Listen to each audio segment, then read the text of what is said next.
society's keeping me down. My boss is a jerk. Like my wife doesn't understand me, whatever it is. I'm not weak. It's this over here that's the problem.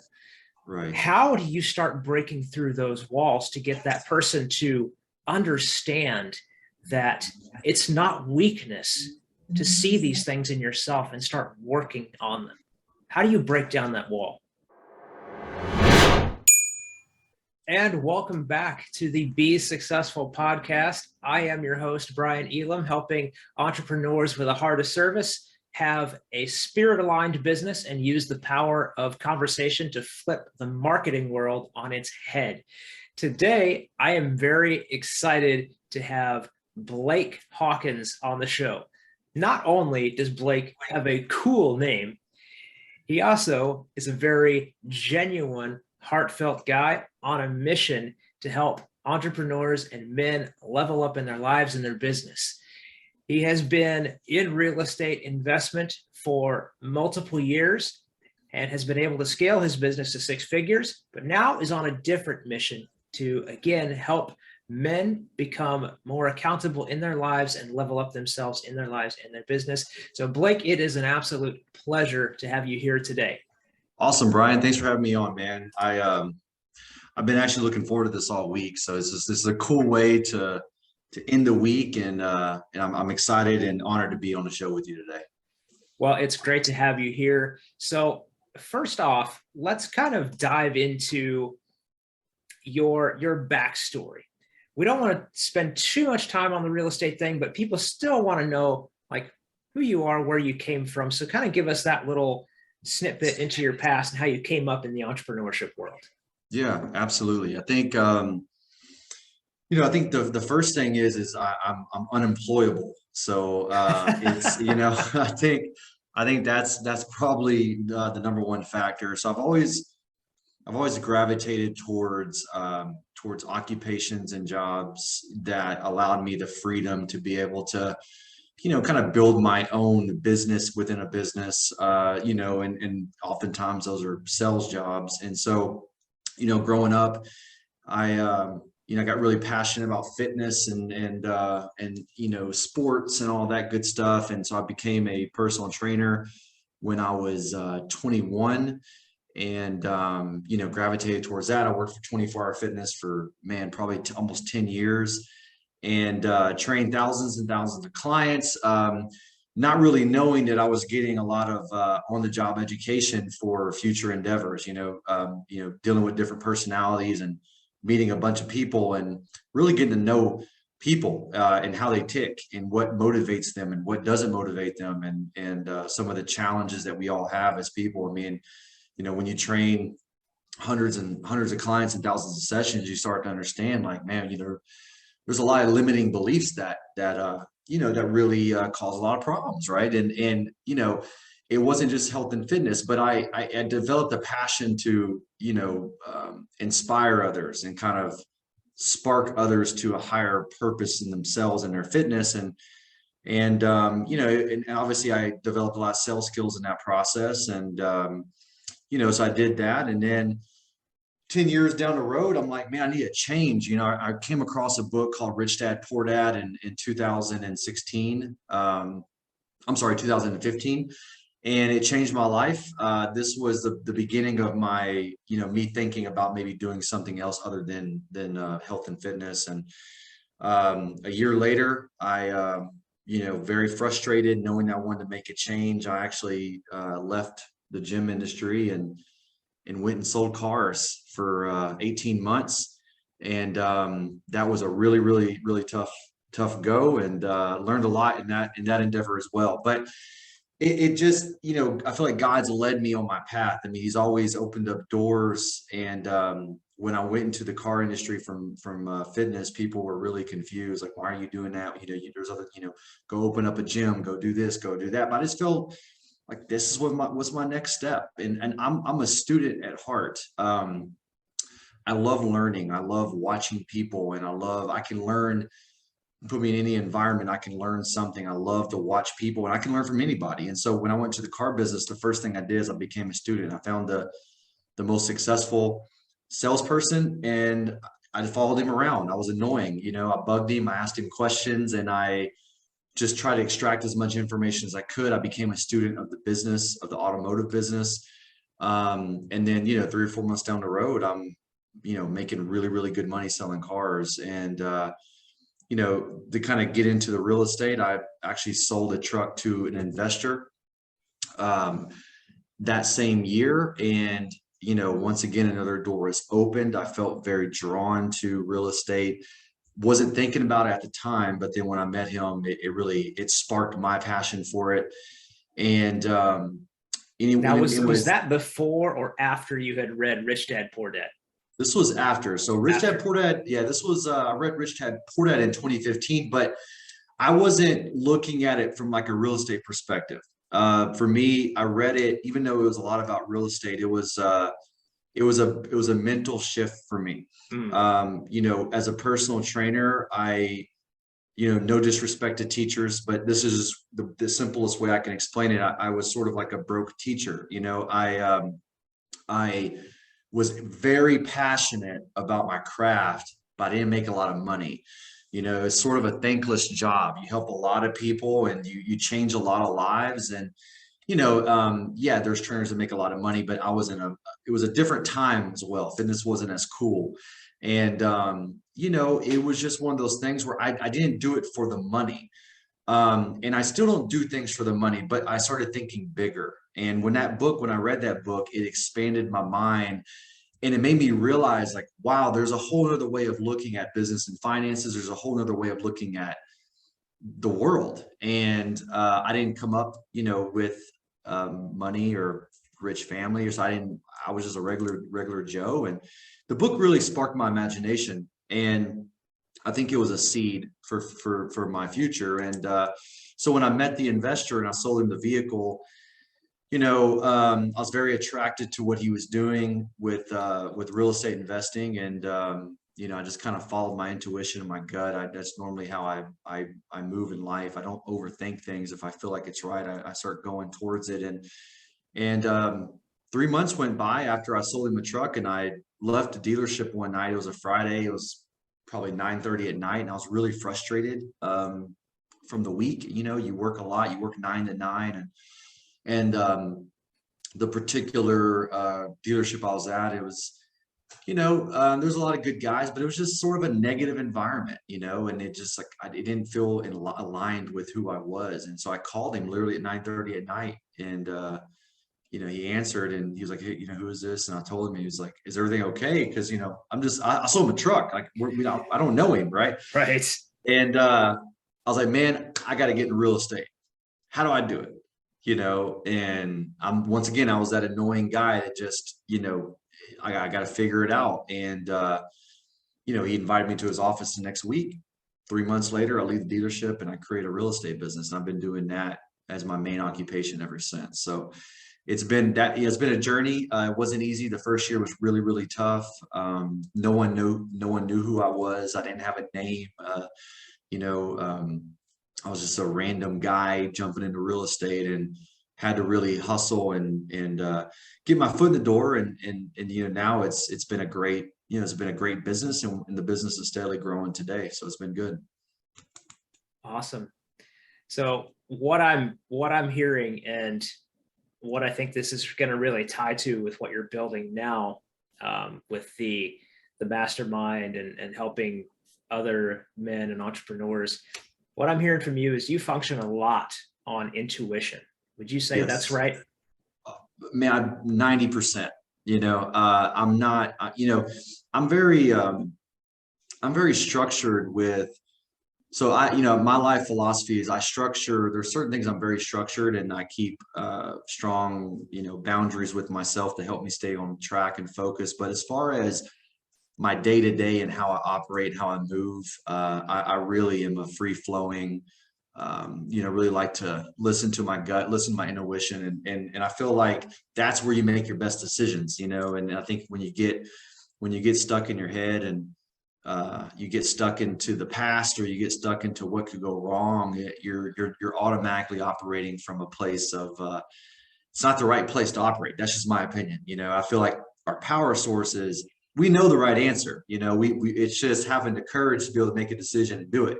So I think, yeah, I'm very structured, very logical. Like, I'm very numbers oriented, but I think there's a place for that, and there's a place not for that. And I think in business, I think, the quicker people realize that you don't want to box yourself in too much with being super rigid. You can accomplish a lot, because you can move mountains if you trust yourself, but you just got to trust yourself and make the right decision. Yeah. I'm reading right now the 21 Laws of Leadership by John Maxwell. That's a good book. And he talks about, it's funny that we're talking about this because I'm on that chapter right now on intuition. Mm-hmm. And just to give, kudos to you, or, kudos to God, the creator, you are a rare bird in the respect that you have the ability to dive in to numbers and processes and statistics, but yet still can operate out of that place of intuition. Normally people are either one or the other in their strengths. And I would even venture to say that you are probably stronger in your intuition versus your statistical leanings. But to be able to have both of those things, it's very telling to the amount of success that you've had. Yeah, I appreciate that, Brian. I feel like everybody has that. I really, truly do. I don't think, and I do think you can strengthen both sides of, everybody has an analytical side, and everyone has an intuitive side. And, I think we've been taught in business or in life in general, especially for men, that, you gotta, everything has to be hard, factual data to be able to make a decision. Or if there isn't data, don't trust, don't trust it. And I do think I think it's how you use it. I think, if I'm looking at my business from a week to week basis, I'm going to measure off of numbers, because numbers help me to detach and to be able to hold myself accountable, but to be able to help my team make the right changes. And also, to be honest with you, if it's been a tough week, the numbers will actually save us, because I'll say, hey, listen, guys, it's been a tough week, but the numbers don't lie. Here's the KPIs, here's the numbers. It's tried and true. Keep swinging the bat. It's going to work, right? And I think it's a good way to be able to kind of stand solid in yourself. But I just feel like, with making decisions and going after the things that you should go after, I think that's an internal process, and no one can tell you what the right decision is. I think that's the challenge of it. But I think the more you do it, the more you trust that side of it. But I feel like everybody has both of those strengths. It's just using it in the proper area, I guess. I would agree with that everybody has the capacity to have access to both of those sides. I'm more in the camp of a Gary Vee, where he says, lean into your strengths and outsource your weaknesses as soon as you possibly can. Yeah. And, and back to your point about listening to yourself and you knowing the answer, like, I 100% agree with that. And this is something I was talking to another entrepreneur about just earlier this morning. We were getting into this very topic, which is, again, strange how it's coming up, but I guess this message needs to get out. We were talking about trusting yourself to being able to make those decisions. And my hypothesis right now is what's missing in the marketplace of helping people, in my world, like, level up their business so they can get more clients, scale up, and all this. What's missing in the mentorship section of my world is giving people permission to understand they have the capacity, they have the power to select what works for them and leave the rest behind. It's not an all or nothing solution. Right. Would you agree with that? Yeah, I think you're absolutely right, because you're not going to have all the, you're not going to have all the tools to accomplish what you want to accomplish. And I think that's the beauty of life. There would be no need for teamwork or collaboration or partnerships, if we if we didn't have to delegate or look for others to help our weaknesses. And I do agree with you. Like I don't like to focus on my weaknesses. I do like to strengthen myself. If I feel like I have an area, I feel like if it's a limiting belief or it's a limiting way of perceiving things, I really want to dive into that, dismantle it, and then get on with life. I don't want to ignore that, because the times that I do ignore that in the past, it's, it causes a lot of problems. It kind of keeps you stuck. But I think with certain things, as far as tangible hard skill sets, I think know what you're good at, and really own it and double down, and find people that can, help support you on your weak areas. I think it's super, super important to do that. There's no need to try to be a perfectionist and try to have everything figured out. I 100% agree with you on that. Yeah. Yeah. Perfectionism is not reality. It's not. No. And we all get stuck there sometimes, and I do too, but it's not reality. No, for sure. There's no such thing as perfect. Yeah. So transitioning from selling cars to getting into the real estate world and building a successful business, again, like you said, where nobody knew who you were, you had to work your way in, build that trust, build that recognition within the space. Yeah. And then moving forward into the coaching realm. Yes. Like, connect those dots for me, because I understand wanting to show people how you did something. Like, if you were to become a real estate investment coach, that would make all the sense in the world. Sure. But that's not quite where we're headed. So connect those dots for me. Well, it's once again, it's sort of,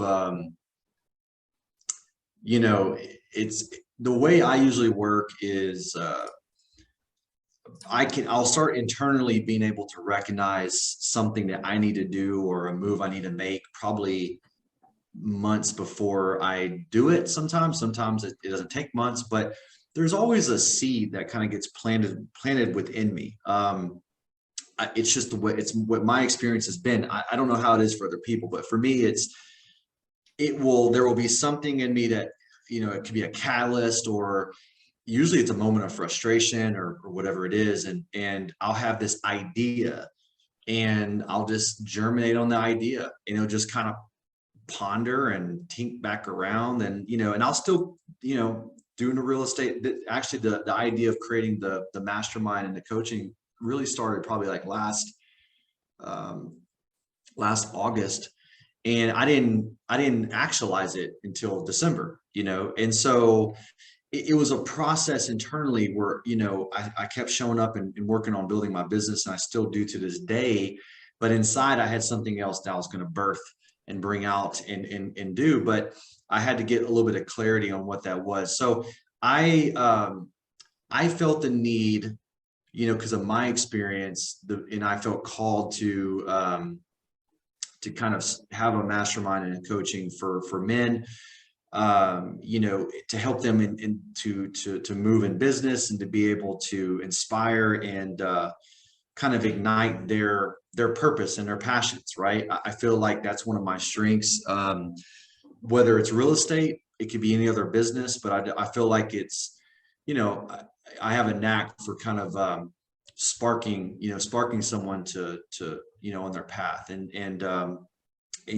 taking my philosophies and the things that I have learned in my process, and to be able to give that to others as well. It's very fulfilling. So, it wasn't, I didn't think about it too deeply. I just knew it was the right decision. And in December, I just was like, I'm just going to do it.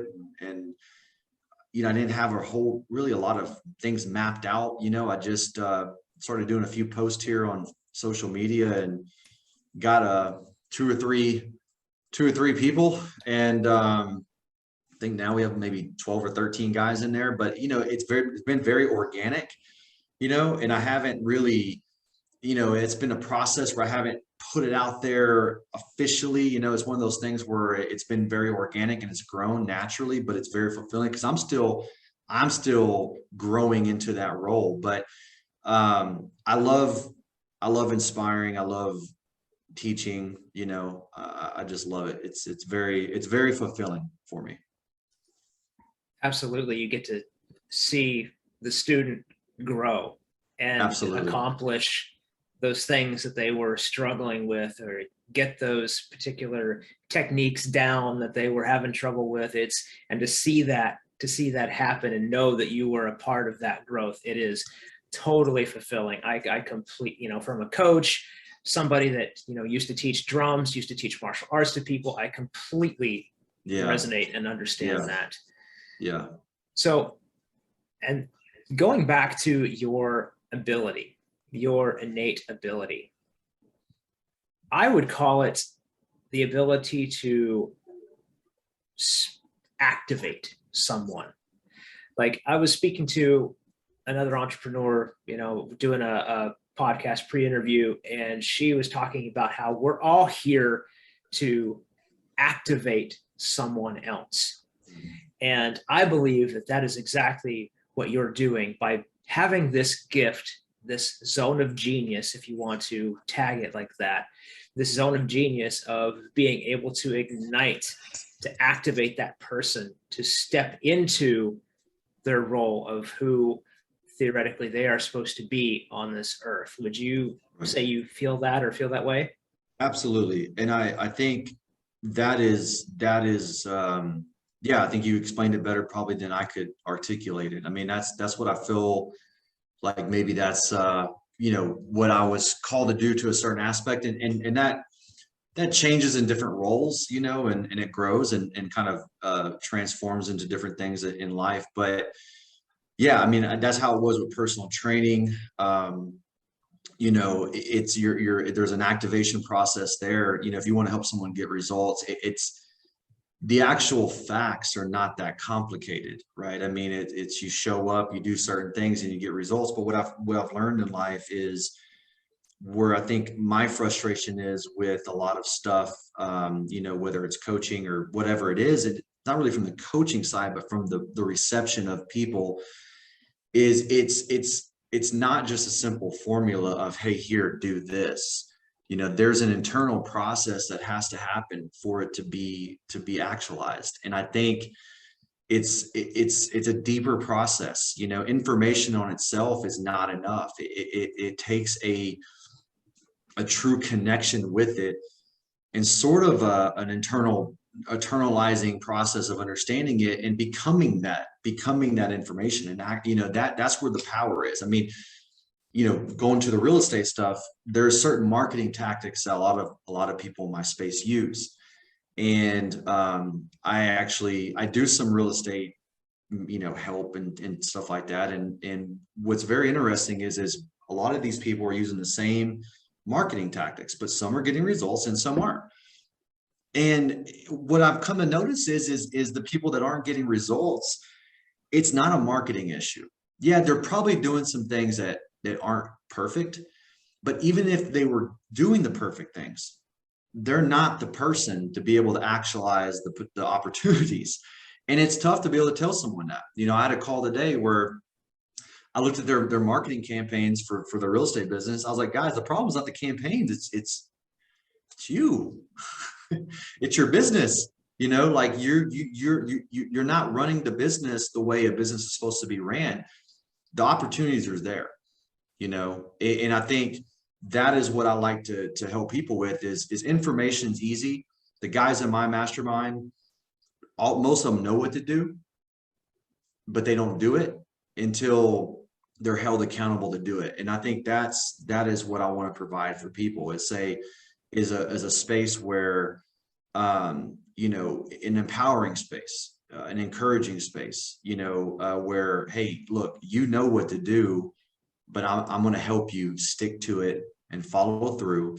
And if you don't know something, it's who, not how. Go find a person that can help you. You don't have to know everything, but you have to be able to take action, and you got to become the person that that matches the results that we all desire. I think that's the biggest thing is you have to be the person that matches the results. I think that is, if there is a secret, And I don't think it's a secret, but if there is a hack, that's the hack.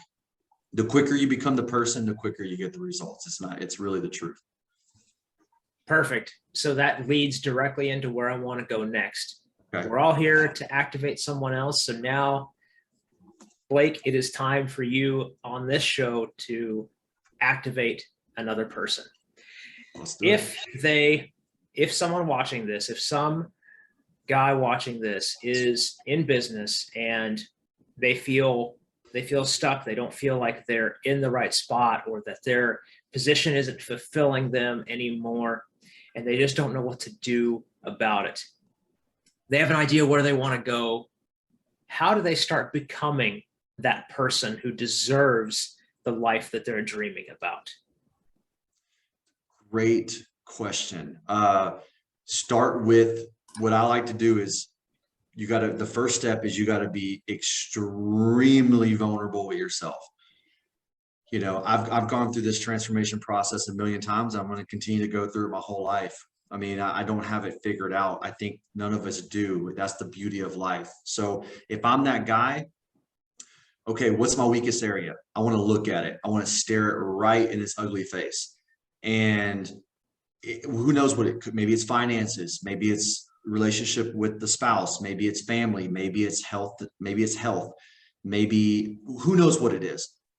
Identify it and start, just attack it relentlessly. How do I fix this situation? Because if I can get this situation dismantled, I can free up myself to be able to start taking action. But you're not going to be able to make big, bold moves in life if you got a bunch of garbage, you know, holding you back.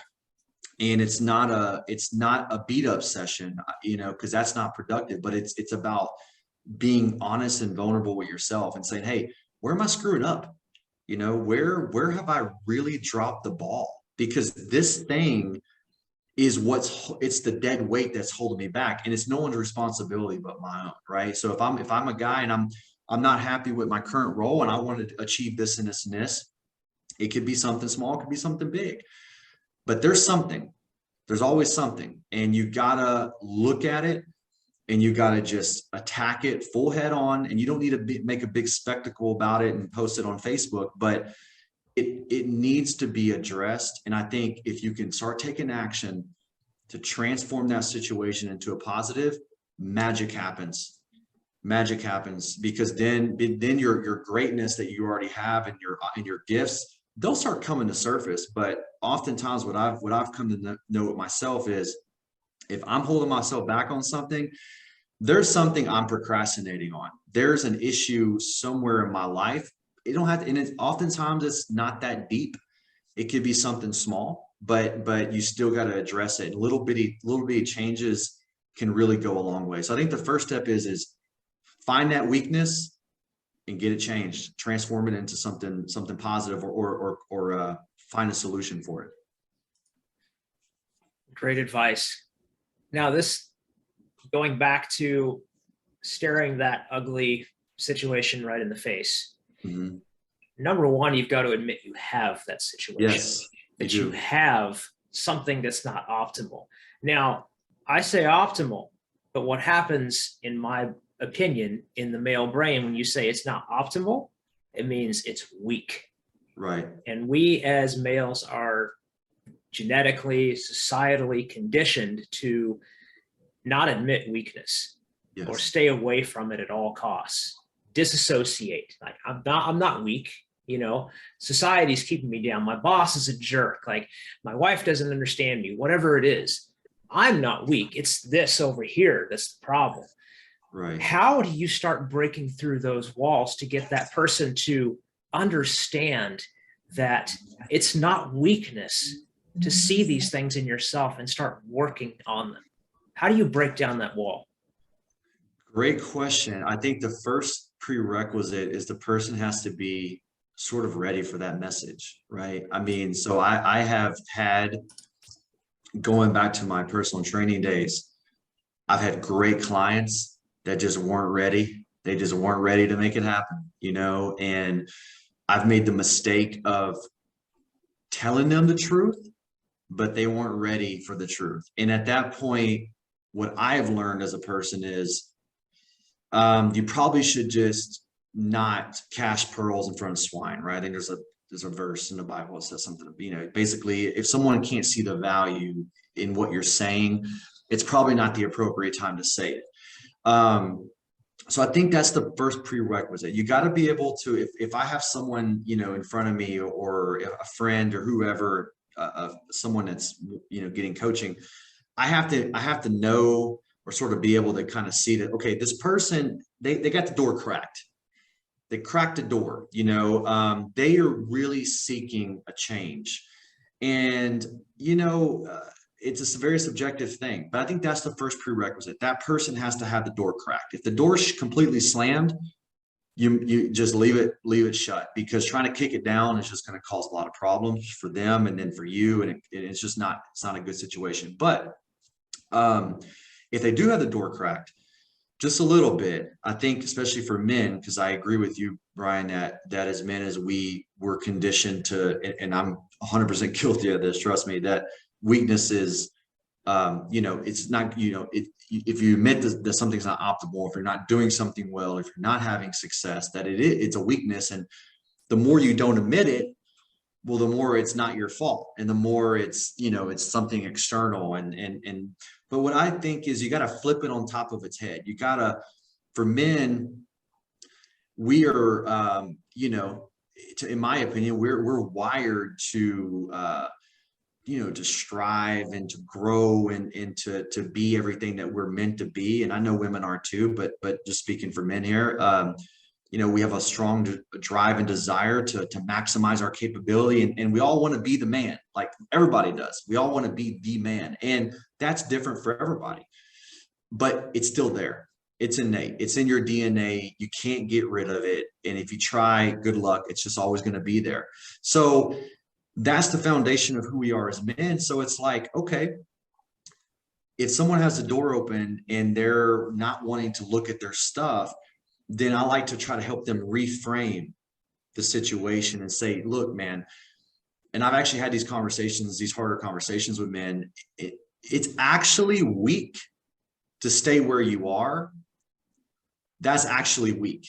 So if you don't want to be weak, don't do that, because you're actually holding yourself captive.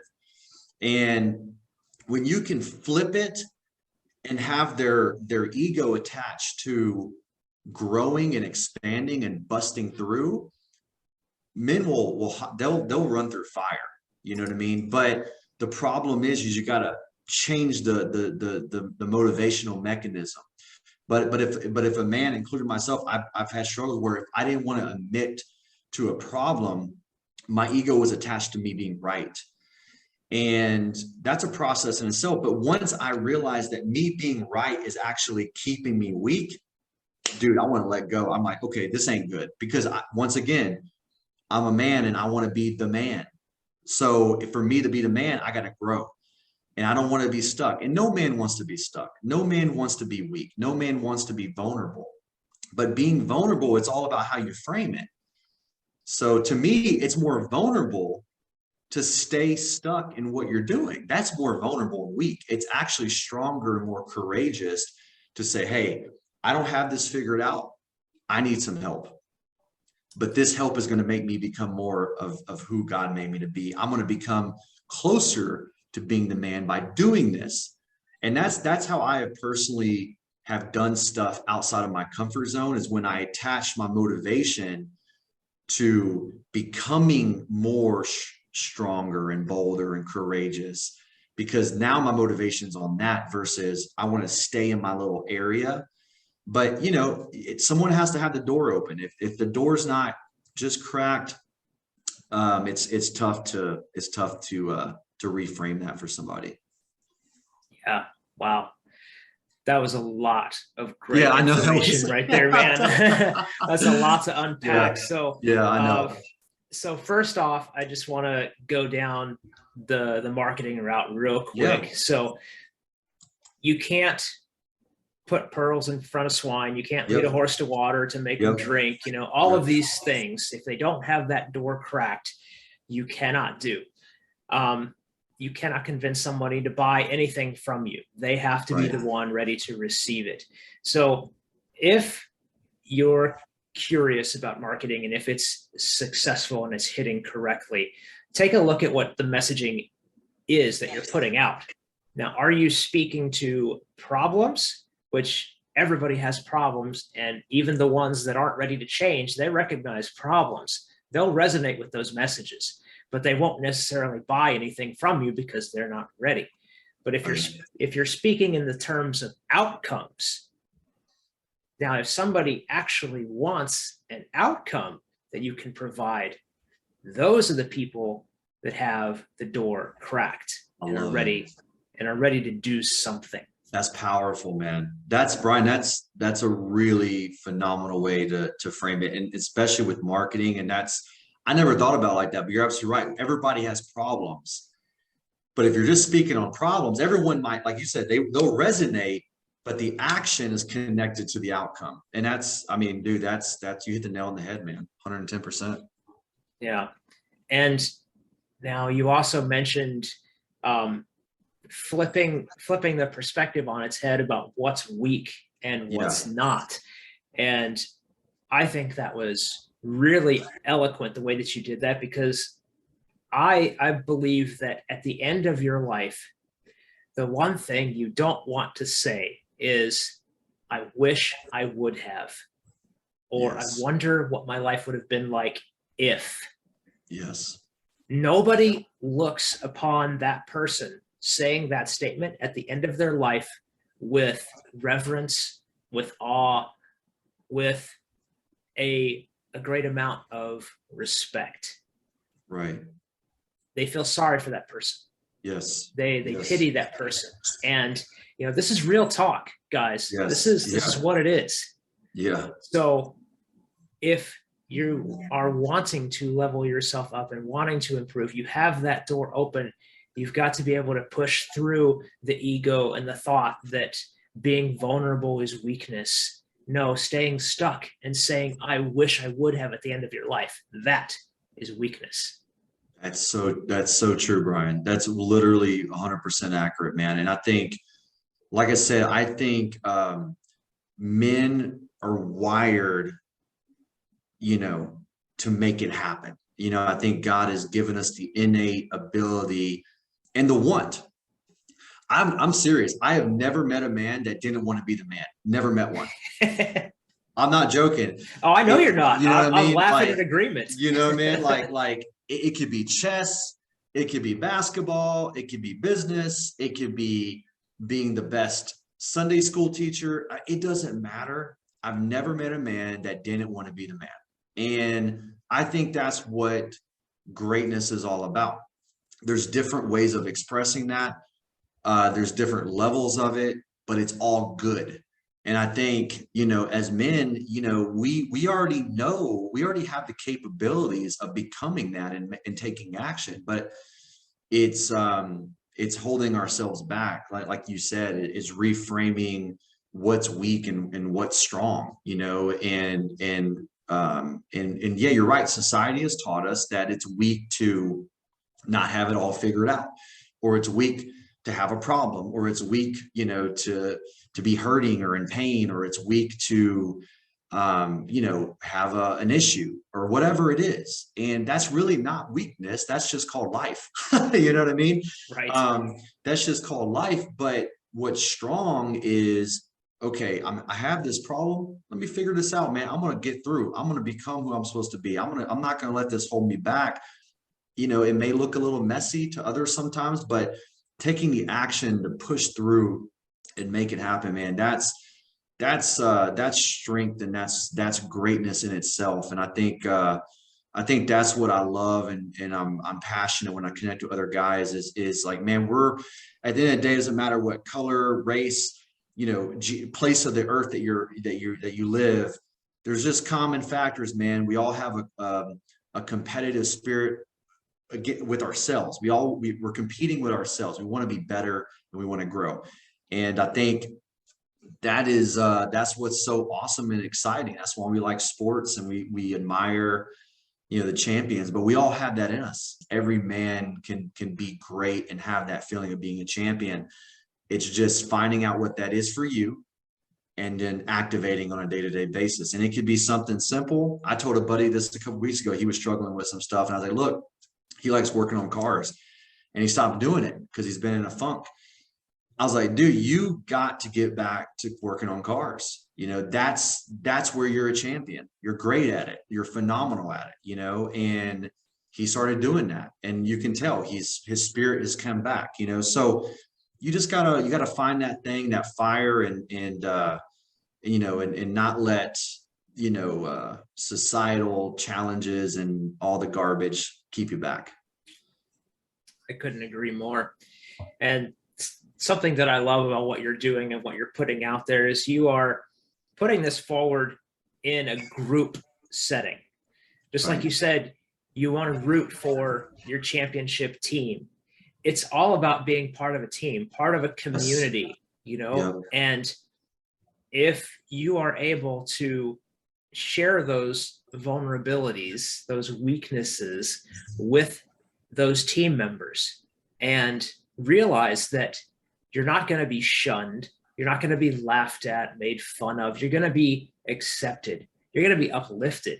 And probably there is someone, maybe multiple people within that group that have dealt or are dealing with the exact same thing. So you're going to be seen and heard too in a way that you probably haven't before or didn't even think was possible. So absolutely, I can't thank you enough for what you're putting out there and what you've shared with us here today, man. It's been a pleasure. So how can people get in touch with you? How can they follow you? So when round 2 of your program comes up and those people that have the door open and have seen and heard you today can get involved, how can we connect with you? Yeah, thanks, Brian. And it's been an honor, man. Like I said, I've been looking forward to this all week. And on Instagram, that's an easy way to get a hold of me. If you direct message me on Instagram, it's at Blake, the real Blake Ryan Hawkins. I had to put the real. Someone made it's a long story, but I had to do that. So it's the real Blake Ryan Hawkins. And then you can find me on LinkedIn, Blake Ryan Hawkins, Facebook. I'm very easy to get a hold of, and just reach out to me, and I see all my messages once you do, and I'll be happy to respond to you as soon as I can. I'm looking forward to hearing from some people. Perfect. Well, guys, I'm going to put all of those links in the comments below this episode so you can get in touch with Blake and follow him, get more of his great advice, his great service. And when you're ready to enter that mastermind world and level yourself up as a man, as a human being, so you can be activated and activate other people, you'll have those links and you can go do that. So again, Blake, I thank you so much for your time here today, brother. I know you've got to get going, so we're going to let you get on with your day, and I appreciate everything you shared with us. Awesome, man. Thanks, Brian. Looking forward to connecting more in the future, man. Thank you so much. 100%. Have a great rest of your day. Yes, sir. Thank you. Bye. Thanks so much, guys, for watching this video. If you enjoyed it, please give it a like. Please give it a comment. Let me know what your biggest takeaway was from this amazing entrepreneur's interview. And if you want to see more videos just like the one you watched, click right up here because they're exactly what you need to see next. Thank you so much, and we'll see you in the next one. Peace.